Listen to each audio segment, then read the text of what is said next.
Olá pessoal, eu sou Judson Brito e falo do canal Fatos Curiosos Bíblicos. Não se esqueça de apoiar o canal clicando em gostei e se inscreva ativando as notificações para receber mais vídeos. E vamos ao tema de hoje. Agora vamos para mais um ponto, que é a questão de possessão demoníaca. Possessão demoníaca. Bom, a igreja presbiteriana, né, ou os reformados históricos, as igrejas históricas, acreditam na existência dos demônios e na possibilidade dos demônios entrarem na vida de uma pessoa. Não tem como não acreditar, a Bíblia mostra casos desses, não é? Mostra casos desses, de gente que é tomada por um espírito maligno. O espírito entra na vida da pessoa, domina as suas faculdades, às vezes. Uma vez eu coloquei no meu mural, no Facebook, uma frase que deixou muitos amigos pentecostais e neopentecostais furiosos, né? Eu disse assim: depois que Satanás entrou em Judas, ele não caiu no chão revirando os olhos, falando em outra língua e babando pelo canto da boca. Ele saiu e foi vender Jesus por 30 moedas. Aí o pessoal ficou furioso, porque eu estava dizendo que possessão demoníaca não é só quando a pessoa está caindo no chão, falando numa voz diferente, não é, parecendo uma outra personalidade. Tem muita gente endemoniada, muito mais do que a gente pensa, e que não faz esse tipo de coisa. O problema da Igreja Universal é que endemoniado é só quem tem esses sintomas, né? Mas Judas não tinha sintoma nenhum, mas a Bíblia diz: Satanás entrou nele. E Judas não teve nada disso, ele saiu tranquilamente e disse: quanto é que vocês querem me dar para eu entregar a Jesus? Então quem é que causou mais prejuízos? Judas ou o endemoniado gadareno? Sem dúvida foi Judas, não é? Então tem muita gente endemoniada ganhando dinheiro vendendo Jesus hoje. E está endemoniado mesmo, está possuído por um espírito maligno e ganhando dinheiro vendendo Jesus do mesmo jeito.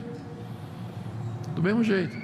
Então, cremos em possessão demoníaca, sim, não é? O problema é que isso é reduzido às vezes a uns coitados que têm esses episódios, né, físicos, né? E a gente esquece que o papel, ou que o pior tipo de possessão demoníaca é aquele tipo que aconteceu em Judas, em que Satanás domina a mente, o coração, e ele parece absolutamente normal, mas ele está empenhado em fazer o mal e destruir a igreja e a verdade. Outro ponto aqui é que Edir Macedo acredita que um crente verdadeiro pode ficar endemoniado. Então, cuidado, irmão. Ele diz que um crente verdadeiro pode ficar endemoniado. Eu vou ler aqui o que ele escreve. Num capítulo de um livro dele, sobre, o título é Caboclos, Orixás e Demônios, se não me engano. É um dos livros mais conhecidos do Edir Macedo. Ele diz assim, é um capítulo sobre possessão demoníaca de crente. Ele diz: esse capítulo não existiria se eu não tivesse visto constantemente pessoas de várias denominações evangélicas caírem endemoniadas, como se fossem macumbeiras, ao receber a oração da fé. Então, ele sabe que crente fica endemoniado. Qual é a base para ele saber disso? É que lá na Igreja Universal, presbiteriano, batista, metodista, luterano, tudo cai no chão endemoniado quando a oração de fé é oferecida. Pessoas de outras denominações caem endemoniadas. Mas será que tem uma relação de causa e efeito? O fato, vamos imaginar que seja de fato possessão demoníaca. Isso quer dizer que aquela pessoa, porque é membro de uma igreja evangélica, ela é crente de verdade? Não. Tem muita gente que frequenta as igrejas evangélicas, são membros, nasceram na igreja, foram batizados e tudo, mas não são crentes em Jesus, não, são de fachada, estão ali na igreja, mas de fato nunca se converteram. Uma pessoa dessa pode ser tomada por um espírito maligno? Claro, um pastor também pode. Tem pastor que não é crente, é lobo disfarçado de ovelha, ele pode ficar endemoniado também. Aliás, Judas é o tipo, né? Judas é o tipo disso, de gente que ganha dinheiro vendendo Jesus. Então pode ter um obreiro, um líder da igreja que pode ficar endemoniado.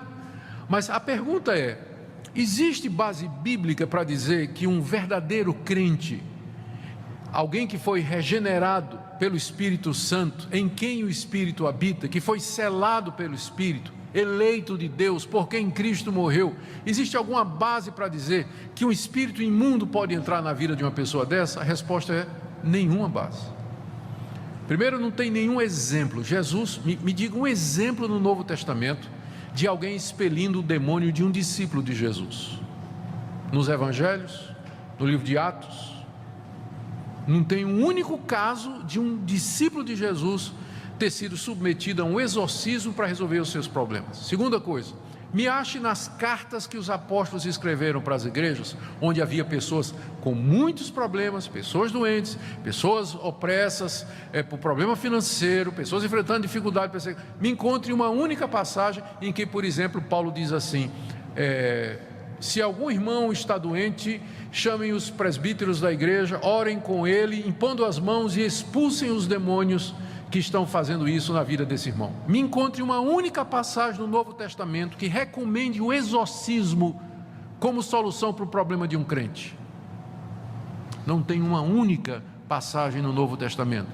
Como é que os crentes resolvem os seus problemas? Eles se dirigem a Deus. Se o problema foi causado por uma atitude errada, ele vai pedir perdão a Deus, vai consertar os seus caminhos, vai procurar conselho com outros irmãos e vai fazer o que é certo. É assim que ele vai enfrentar os seus problemas. Se ele está doente, ele pode chamar os irmãos, orar com ele, toma remédio, crê em Deus e vai em frente. Mas expulsão de demônios nunca é apresentado no Novo Testamento às igrejas, aos cristãos, como solução para os problemas. Se aparecer uma pessoa endemoniada, nós vamos resolver. Em nome de Jesus. Se de fato tiver uma pessoa endemoniada que visita a nossa igreja, que não é crente, visita a igreja e tudo mais, nós vamos resolver em nome de Jesus, não é? Com a autoridade que Ele nos deu de expelir os demônios. Mas eu não vejo isso acontecendo entre crentes. Não é? Não há nada no Novo Testamento. Aliás, ao contrário, a Bíblia nos diz que é maior aquele que habita em nós do que aquele que habita no mundo. E está dizendo também que aqueles que são de Cristo, o diabo não lhe toca. Não lhe toca. Ah, pastor, mas e Pedro? Quando Jesus disse arreda Satanás, onde é que está dizendo? Lembra daquele episódio? Quando Pedro tentou dizer a Jesus que ele não devia ir na cruz, e Jesus voltou para Pedro e disse: arreda Satanás, porque não entendes das coisas de Deus, mas somente dos homens. Olha, Pedro estava possuído. Onde está dizendo que Pedro estava possuído? Pedro foi tentado pelo diabo. E Pedro disse uma bobagem. E Cristo viu por detrás das palavras de Pedro o diabo. E foi direto na fonte. Não tem nada ali dizendo que Pedro estava endemoniado ou opresso por um espírito maligno. Ah, mas e Saul no Antigo Testamento, que vinha um espírito que se apoderava dele? E quem disse que Saul era crente? Saul era um rei ímpio, que não era temente a Deus. Não há caso nenhum de crente verdadeiro opresso, possuído ou tomado por um espírito maligno, por Satanás. Então, essa é mais uma... O problema com esse tipo de crença é que diminui a obra de Deus, o poder de Cristo e do Espírito Santo na vida do cristão. Agora, quando eu digo isso, eu não estou dizendo que você deve viver uma vida despreocupada. Porque mesmo que os demônios não possam possuir você, mas eles podem tentar você, eles podem infernizar a sua vida, eles podem querer enganar você, trazer confusão na sua vida, isso eles podem fazer. Eles não podem dominar você e tomar conta de você, da sua personalidade, invadir você como ele faz com quem não tem a Cristo. Mas com certeza isso não quer dizer que a gente não deva ficar alerta. A Bíblia está cheia de advertências do tipo assim: vigiai e orai. Ou então, cuidado que Satanás é como um leão que ruge ao redor procurando alguém para devorar.